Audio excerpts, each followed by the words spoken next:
what specifically is on your list? Like, what's the big thing that is you're focused on? I'm focused on as a leader and then as for the company.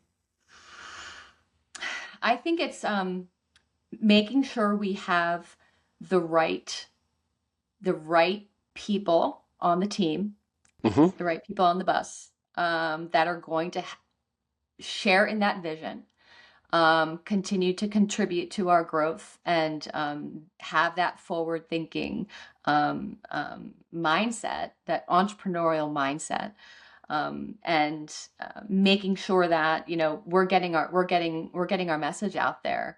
So having the right people is super important, because if you don't have the right people, they can be a real weight that you're kind of For sure.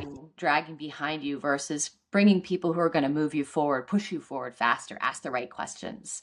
We just hired three new folks in the business development space, and they are all bringing great energy and ideas and asking me questions that I haven't been asked yet. Why aren't you doing this? Or how about this?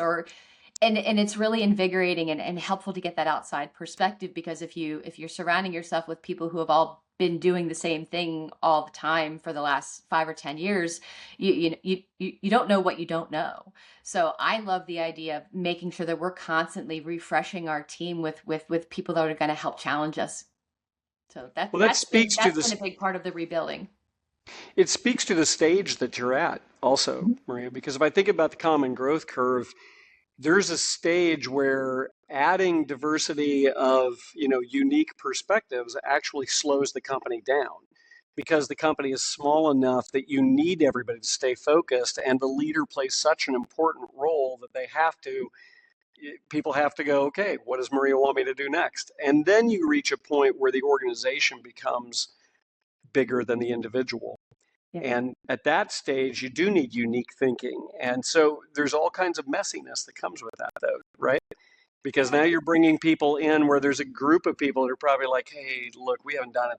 We do it this way for a reason. It works. And so there's this appreciation for how each group works. And have you seen any of that with, the old guard, new individuals?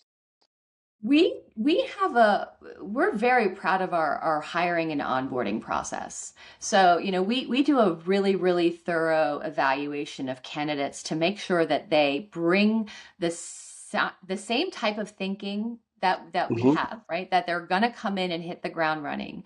They're going to understand our philosophies and share in them.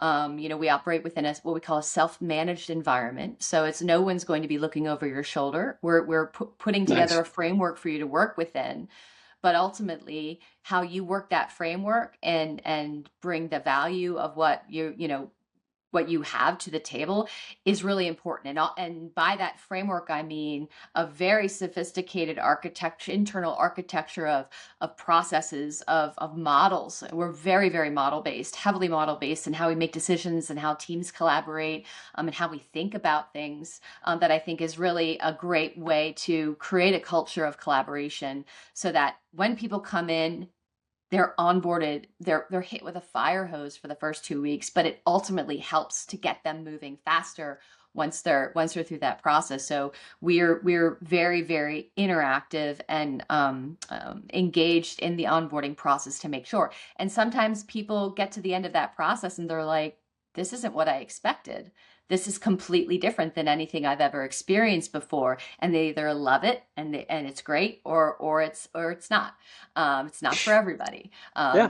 But it's exciting when it works. It's energizing when it works, and I think most people get a lot of energy and passion out of being in an environment where you're working with people who are like-minded and unified in the goal. So Yeah. So you're basically bringing people in to help them understand culturally how they Mhm. can bring innovation without ruffling feathers. But then on the flip side, it sounds like your organization's always been centered on innovation. So I would imagine the culture and the personalities of the individuals kind of thrive on new thinking, right? Yes, yes. Yeah. Okay, that's awesome.